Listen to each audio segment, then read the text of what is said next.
Well, hello, doctors and students. Welcome back to the UCM podcast. I am your host, Dr. Bill Davis with UCM Practice Growth Systems. Excited to be with you again today and really excited to present this information to you. We're going to be talking about 7 mistakes chiropractic students make when transitioning into their first associate job. And this is such a crucial topic, especially if you're a chiropractic student, obviously, or a recent graduate. But even as you know, if you have a kid that wants to be a chiropractor, wants to follow in your footsteps, this would be a great thing to share with them. If you have a CA that is going this direction, or a patient, encourage you to share this information with them. It's really, really important information. It's things that I wish I would have known when I was coming out of chiropractic school that would have really helped me in my transition into my first associate job. And so, this is what most doctors have to learn the hard way. And I'm going to try to help you today to learn in a lot easier rather than through the mistakes actually being made. And so, why does this matter? Well, this is a critical window when you're making the decision about your first associate position coming out of school. It's a crucial time. The decision that you make at this point, it can create patterns that impact your professional journey for years. This is a common problem that every new grad faces, these types of challenges, and it can lead to costly mistakes that can really derail growth and earnings.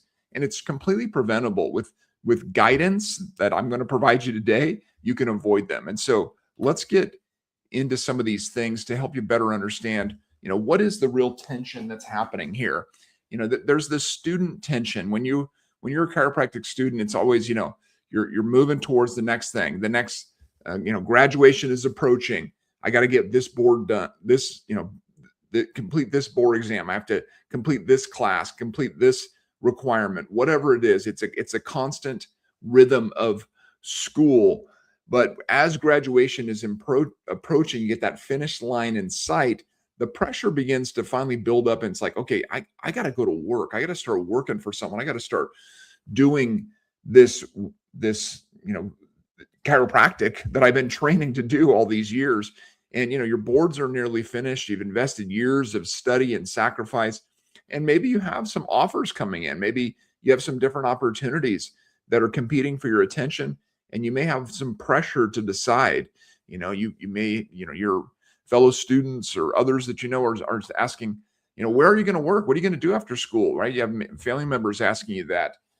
And so this can create a combination of really an environment where you can make a hasty decision and you can make it feel like that's necessary to make a hasty decision, but rushing rarely leads to the right choice. And so I encourage you, if you're in this place where you're getting close to graduation, to just take a minute and really think this through with me as we unpack some of these mistakes to help you make a good decision coming out of school. And so the big idea here is this isn't your final destination. Your first associate job isn't where your career ends. It's where it truly begins, right? And ultimately what you're looking for is a training ground. You want to develop skills, your confidence, you understand systems that will define your practice journey for decades. How you enter it matters. The way you approach this transition determines whether you will thrive or struggle.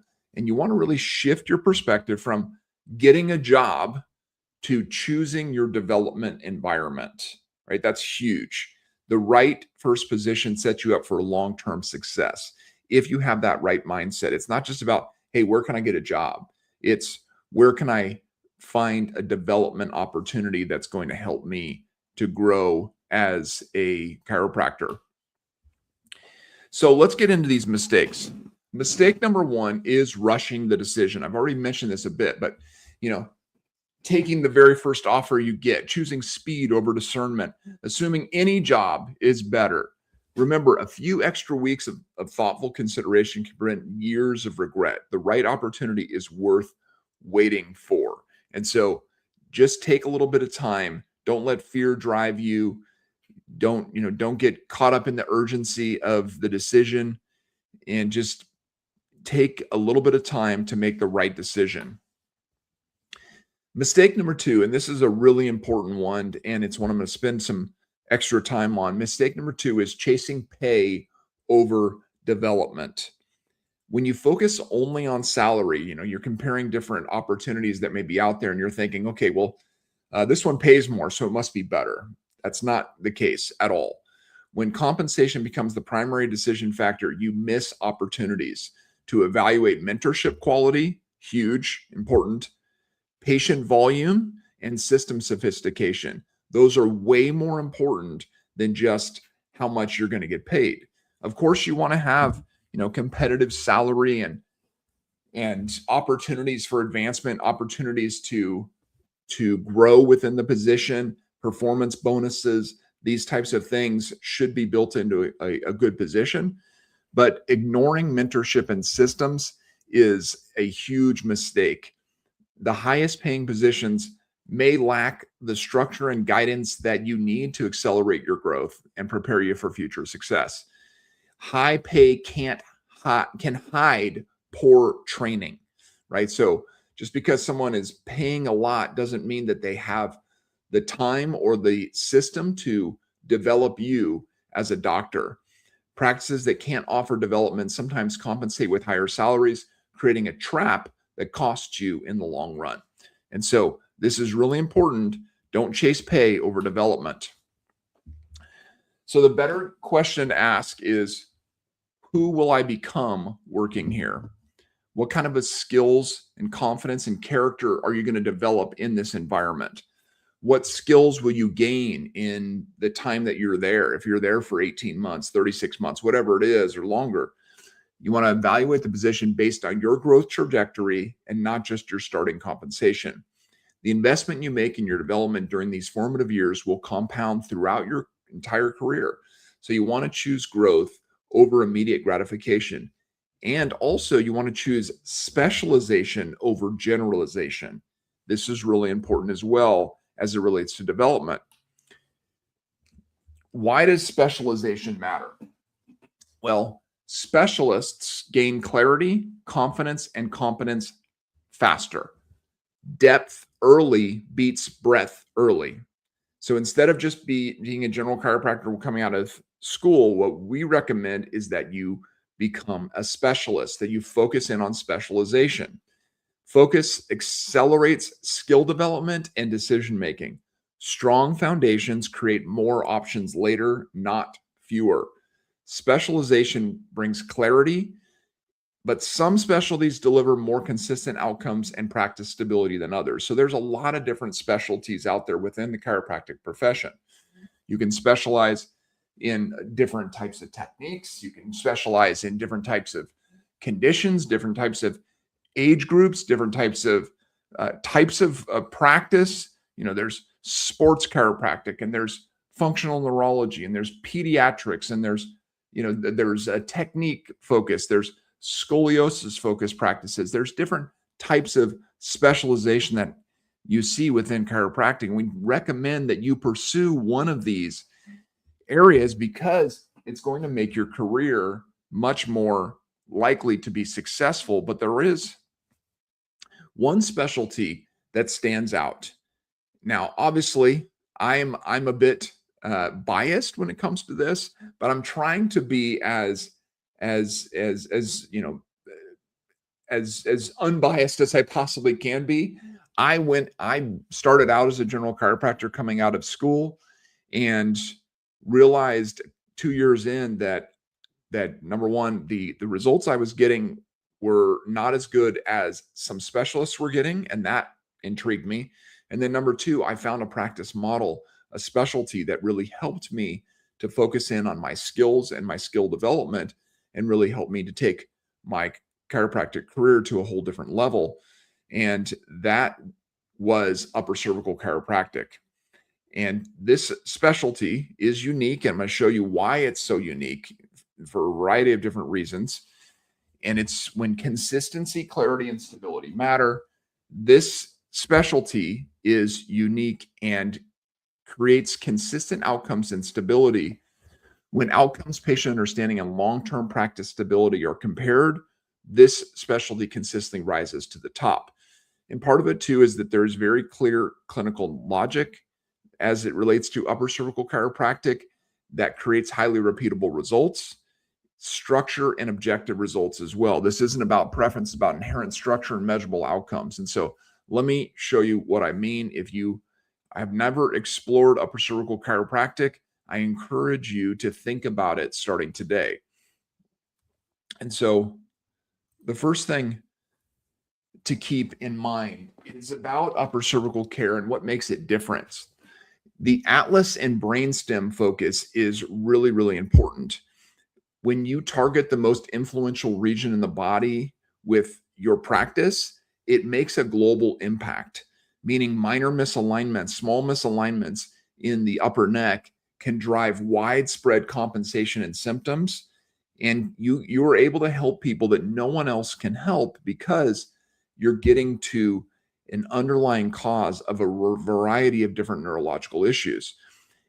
There's a natural rebalancing that takes place as well. So precise corrections allow the body to unwind naturally, which makes the upper cervical chiropractic approach more long lasting and more encouraging to practice members, patients as well, because patients can connect very quickly with upper cervical chiropractic because of its gentle approach. There's no twisting, cracking, or aggressive adjustments, which patients can be very concerned about when it comes to general chiropractic. And you don't have any of that in upper cervical. It's objective and visual. Clear measurements and visuals build trust fast. Upper cervical relies on advanced imaging. It relies on scanning technology, postural measurements, things that are easily seen and easily seen when they have been improved. They have great outcome measures within upper cervical. Also within upper cervical, there's a basic philosophy that is crucial in upper cervical chiropractic, and it resonates so much with patients, and that is holding is healing.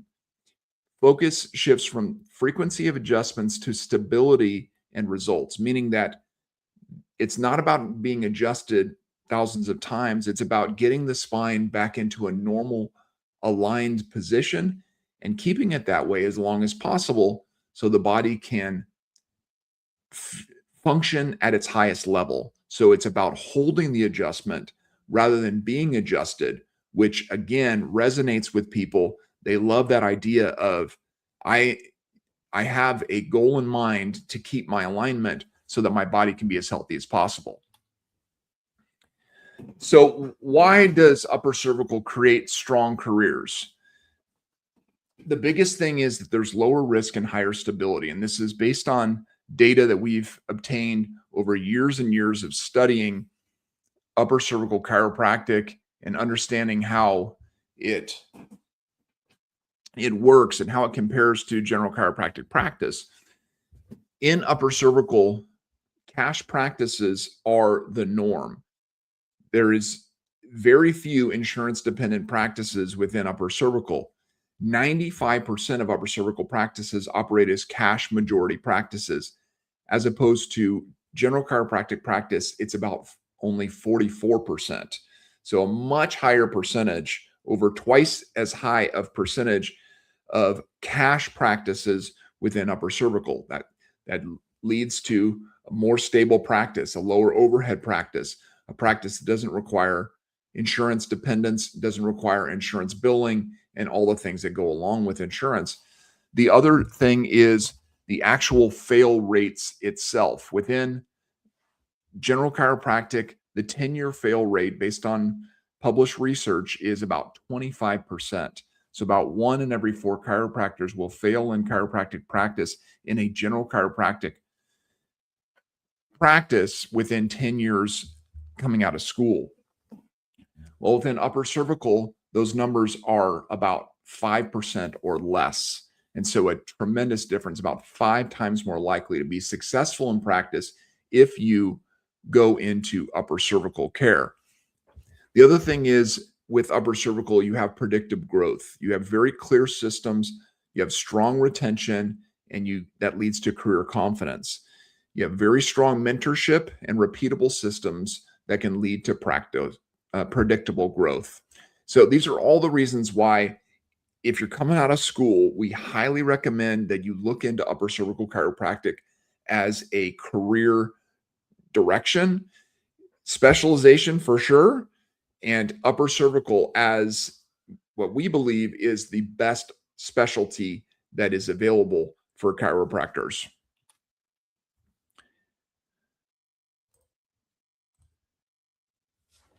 So let's get into the next mistake. Mistake number 3 is not understanding the practice model. So when you go into any associate position, you want to understand how the practice works. You want to be able to ask questions that will lead you to clarity. No clarity over patient flow is a big mistake. And so you want to understand how patients move through the system from initial contact to retention, right? What is their processes? What is their systems? How do they do the different aspects of practice in order to move patients through the system? The other thing is not understanding case acceptance. What is the process for educating patients and presenting care plans? If that remains a mystery to you, then you may get into that practice and be like, whoa, I don't want to do this. I don't want to say this. I don't want to be involved in this kind of whatever, right? It just depends on your particular practice philosophy and what you are looking to do with your practice. But if you don't understand that, if it's all a mystery to you before you get into the practice, that's going to be a big problem. And then another thing to look out for is success tied to a personality, right? There are many practices within chiropractic that are personality driven, meaning that it's all about the charisma of the lead doctor and not about a system that can be repeated. So if you take that doctor out of the equation, then the entire practice breaks down. So you want to find a practice, if you're coming in as an associate, you want to find a practice there where results doesn't just depend on the doctor's charisma. Instead, there's repeatable systems that you can learn and you can master, right? That's what you want to look for. So before accepting any position, ask detailed questions about how the practice operates. If they can't clearly explain their systems, that's a red flag. So what should you look for? If you're a student or you're a recent graduate, what should you look for when it comes to this type of thing? Great practices don't rely on guesswork or individual talent alone. They build success on proven processes that can be taught, learned, and replicated consistently. When evaluating a potential associate position, you want to pay attention to whether the practice can articulate exactly how they achieve their results, and more importantly, how they plan to train you to get results in their methods, right? And so what are some things that you should see in a good practice is documented systems. You want them to be able to show you written protocols for every aspect of patient care and practice operations. That's a good practice to go into and be trained in. You also want to have clear expectations. We'll talk more about this later, but they got to make sure they've defined this role that you're stepping into. Repeatable outcomes. You want to see consistent results that prove the systems work regardless of who implements them, right? And if this is their first time hiring an associate, then you've got to be confident that what they have created makes sense for someone else to be able to step in and utilize it in order to continue to get results. Mistake number 4 is expecting perfection. Assuming the practice should meet every need. No practice is perfect, right? Looking for an ideal environment that checks every box will leave you disappointed and paralyzed, right? So it's, you can rush into decisions and that can be a mistake, but you can also get into a place of, paralysis by analysis and never make a decision. So becoming critical instead of teachable. You don't want to be that person. You don't want to be a critic. You want to be someone who is willing to be taught. When you focus on flaws rather than learning opportunities, you can close yourself off from growth. And then the other thing is remember, you want to remember that this is a growth season, right? Your associate position is about development, not arrival. Embrace the learning curve. And also, you can learn both positive and negative lessons from every opportunity you are in. And so, even if you step into a practice where, you like 70% of what they're doing in this practice, okay, that's pretty good, right? It's You can learn from that 30% too. If you have, if you're like, hey, okay, they do that in this practice, but in my practice, I don't want to do that, right? Those are good lessons as well. So what is the right associate mindset? You want to be humble. You want to recognize that your degree is just the beginning. You literally know hardly anything when you're coming out of chiropractic school. Real expertise comes from experience and a willingness to learn. You want to be curious, right? You want to ask questions constantly, always be seeking to understand not just what to do, but why systems work the way they do. So why do you say it like that? What was the thinking behind creating this system in this way, right? These types of questions, understanding the why behind things is crucial to be able to really grasp the concepts and the principles behind systems. You want to be coachable. You want to receive feedback as a gift.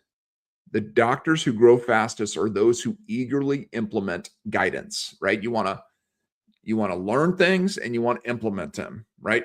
Information without implementation leads to frustration. You don't want to be frustrated. And so take what you learn and implement it, right? Long-term focused. That's the fourth thing here, the right associate mindset. Long-term focused. You want to make decisions based on where you want to be in 5 years, not just what feels good today, right? So keeping in mind this right associate mindset.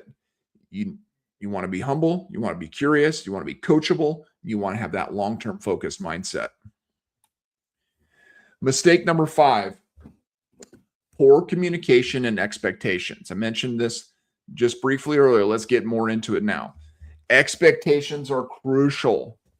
Everyone needs to know exactly what you're supposed to be doing, right? As an associate, you want to make sure that your role is crystal clear.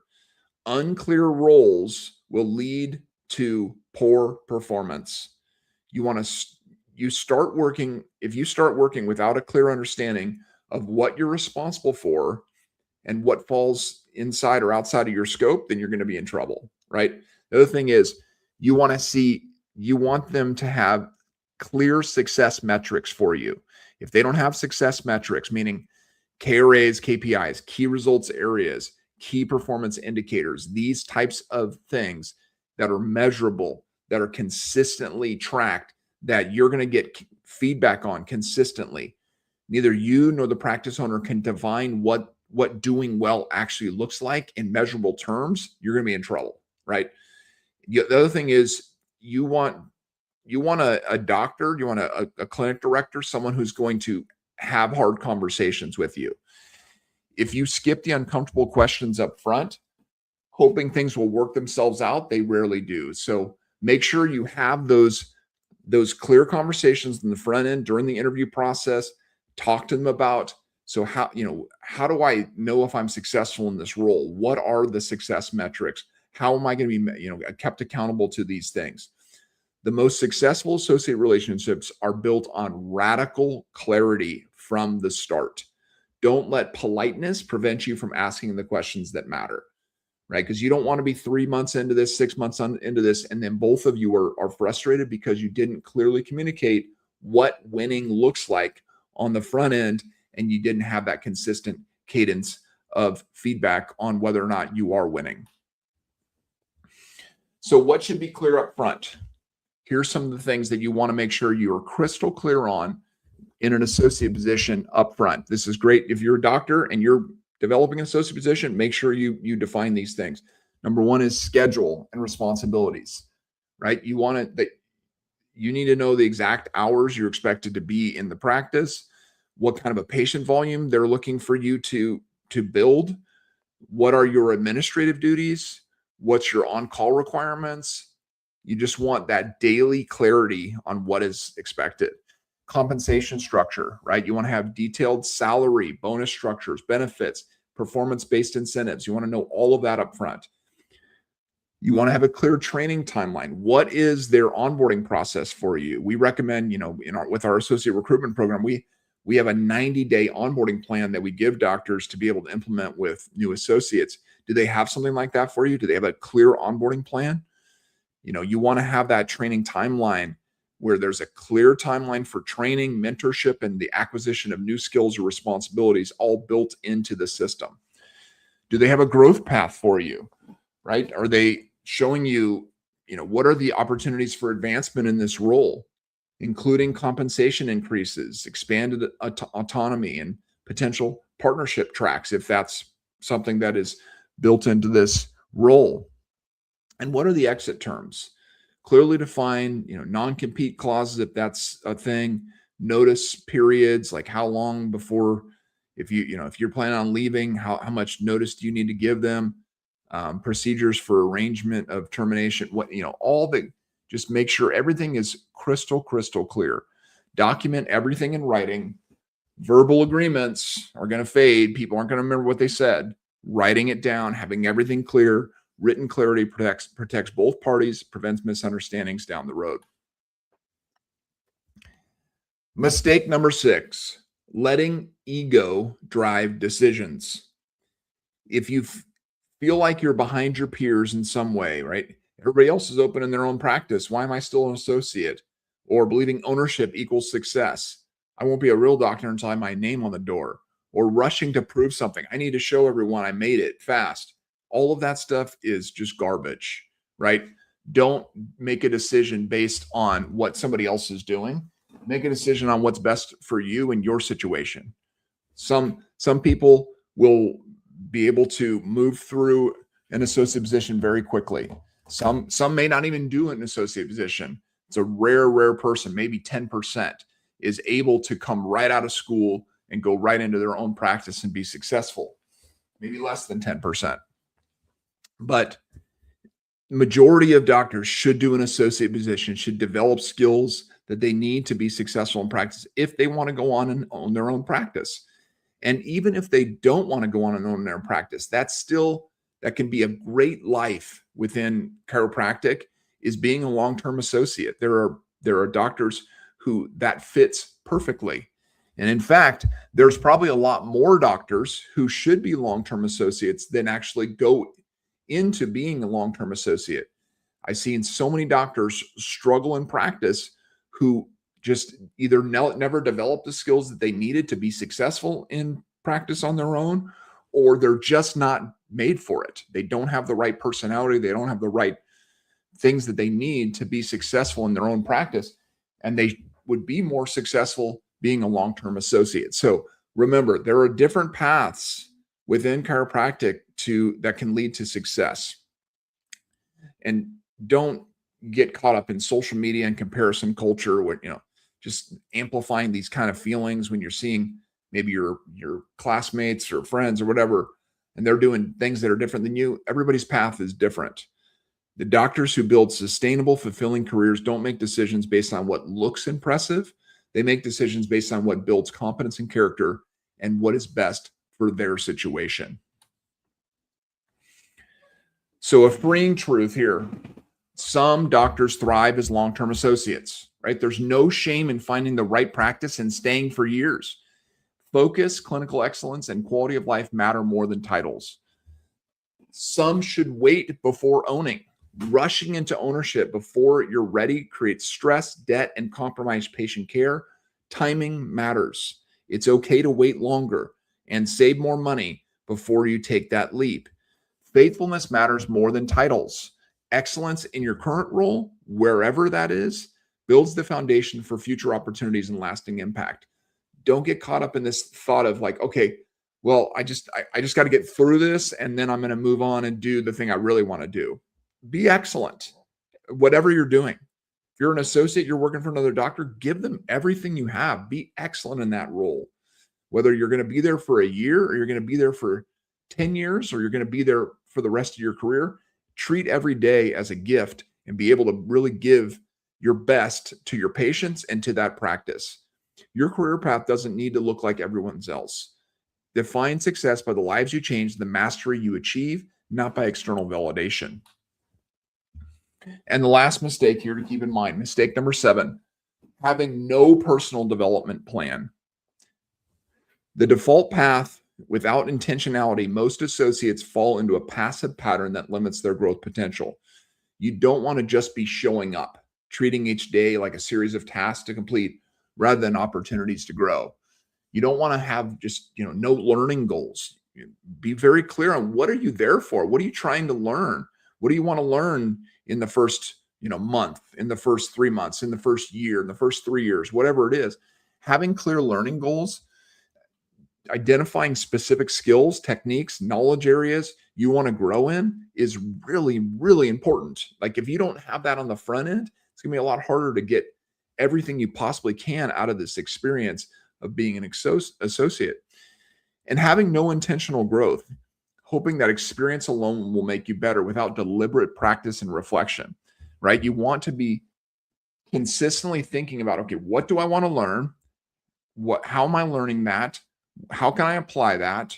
Right? Growth doesn't just happen automatically. It requires vision and strategy and consistent effort. So this is what wise associates do. They track their learning. They keep a development journal. They document new techniques they're learning, new principles they're learning, difficult cases they've handled, skills they want to improve. They review it on a monthly basis to see how they're progressing, right? Get a clear understanding of the things you want to learn and then learn them, right? That's the goal.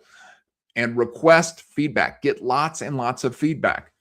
Hopefully your clinic director will have feedback mechanisms built in to your associate position. What we recommend with our doctors is monthly check-ins, a monthly job scorecard where you can review your key metrics and you can get coaching, you can get feedback on what's going on. We hit this metric, we didn't hit this metric. Why is that? Let's talk through it. Let's see how we can improve next month, right? That consistent feedback is so important. You want to get specific feedback on every aspect of being a chiropractor, right? Your adjustments, your patient communication, your clinical decisions. You don't want to just wait for, an annual review if that's what it is. You want to seek consistent coaching on a weekly basis and, just in asking questions and getting responses, and then more of a structured, at least maybe once a month where you're getting that kind of feedback on a job scorecard type of environment. You also want to study leadership and systems, right? Don't just rely on your clinic director and your experience within your associate position as your only path to learning, but read books, listen to books, learn as much as you can about practice management, about team leadership, about communication, about, interacting with people, building relationships. All of these things are crucial skills in business and life that are going to greatly improve your clinical skills, but also your business acumen as well. So the common thread here, doctors and students, is it's not about intelligence. You're smart enough to succeed. That's not in question, right? It's a lack of guidance is the main issue, right? Chiropractic school teaches, it teaches what it teaches. It doesn't teach career navigation.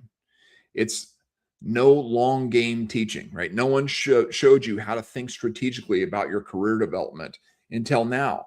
Hopefully today you've started to think differently and think, okay, what am I looking for in an associate position? And really get some clear understanding of what is going to be your best next step. These mistakes aren't character flaws. They're gaps in education. The good news is once you understand what to look for, what to avoid, you can make dramatically better decisions about your future. You're not behind. You're right on time to get this right. And so the great thing is your career is not behind you. It's ahead of you. And the next few months, if you're getting close to that time of going into an associate position, is you're more prepared now after you've listened to this than you were before you listened, right? You now understand what most new graduates don't. You know the mistakes to avoid and the right questions to ask. But we've got even more help for you. We love helping students. We love helping students make great decisions. And so we've created some great free resources for you. One is our career starter kit. It's called From Student to Doctor, the Chiropractic Career Starter Kit. It's a free resource. You can get it on our website at ucmgrow.com/students. And you can actually access all these things, that same link. You can also join our Associate Talent Network. This is a free talent network that we have where you put in your information, where you're looking to practice, and we will connect you with upper cervical chiropractic offices that we have vetted, and we have great opportunities in these practices. We also will do a free 20-minute career planning call with you. If you just aren't sure what you want to do. Do you want to start your own practice? Do you want to be a short-term associate? Do you want to be a long-term associate? You don't know. You're not sure about your preceptor position. You're like all these types of questions. We want to talk to you. We want to help you. We want to help you make great decisions right out the beginning so that you can have an awesome career in chiropractic. So you can schedule a 20-minute career planning call with us and get personalized guidance. So you can do all these things. Download the Career Starter Kit, join the Associate Talent Network, and schedule your career planning call all at the same link. Go to ucmgrow.com/students. ucmgrow.com/students. And you can do all these things and continue to move forward in your career. Wise decisions now change everything. Don't navigate this transition alone. Get the support you need to start strong and build the career you've worked so hard to create. And as we always say around here, go team upper cervical.